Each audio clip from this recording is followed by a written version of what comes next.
നോറ ഇപ്പൊ രാവിലെ തന്നെ ജിൻഡോയ്ക്ക് നേരെയാണ്. അപ്പൊ മോർണിംഗ് ടാസ്കിൽ ഇന്നലെ വേസ്റ്റ് പെർഫോമൻസ് ആരായിരുന്നു എന്നുള്ളതിന് നോറ പറഞ്ഞത് ജിൻഡോയുടെ പേരാണ്. ജിൻഡോ അതിഥിയുടെ പുറകെ ശല്യം ചെയ്തുകൊണ്ട് നടക്കുമായിരുന്നു. കിച്ചൺ ഡ്യൂട്ടിയിലുള്ള ഷെഫായിട്ടുള്ള ജിൻഡോ അവിടെ നിൽക്കേണ്ടതിന് പകരം എന്താണ് അതിഥിയുടെ പുറകെ നടക്കുന്നത്, അങ്ങനെ ഒരിടത്ത് എന്നാലും ആർക്കും ഇഷ്ടപ്പെടില്ലെന്നും. അതുകൊണ്ട് ജിൻഡോ ആയിരുന്നു ഏറ്റവും വേസ്റ്റ് പെർഫോമൻസ് എന്നാണ് നോറ പറഞ്ഞത്. ഏറ്റവും നല്ല പെർഫോമൻസ് ചെയ്തതിന് നോറ പറഞ്ഞത് ശ്രീരേഖേനെയാണ്. സെക്യൂരിറ്റി ഡ്യൂട്ടി ചെയ്തിട്ട് നന്നായിട്ട് തന്നെ ചെയ്തു എന്ന് പറയുകയുണ്ടായി. ഋഷിയാണെങ്കിൽ അപ്സരേനെ പൊളിച്ചെടുക്കാനാണ് രാവിലെ വന്നത്. എന്റർടൈൻമെന്റ് ആണെങ്കിൽ പോലും അത് ഓവർ ആയിരുന്നു എന്നാണ് ഋഷി പറഞ്ഞത്.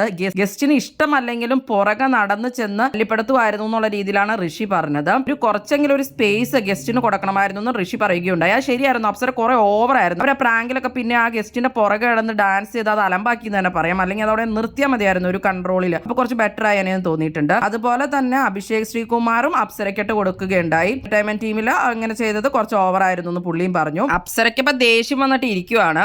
നന്നായിട്ട് പെർഫോം ചെയ്ത് ശ്രീരേഖയാണെന്നാണ് അഭിഷേക് ശ്രീകുമാർ പറഞ്ഞത്.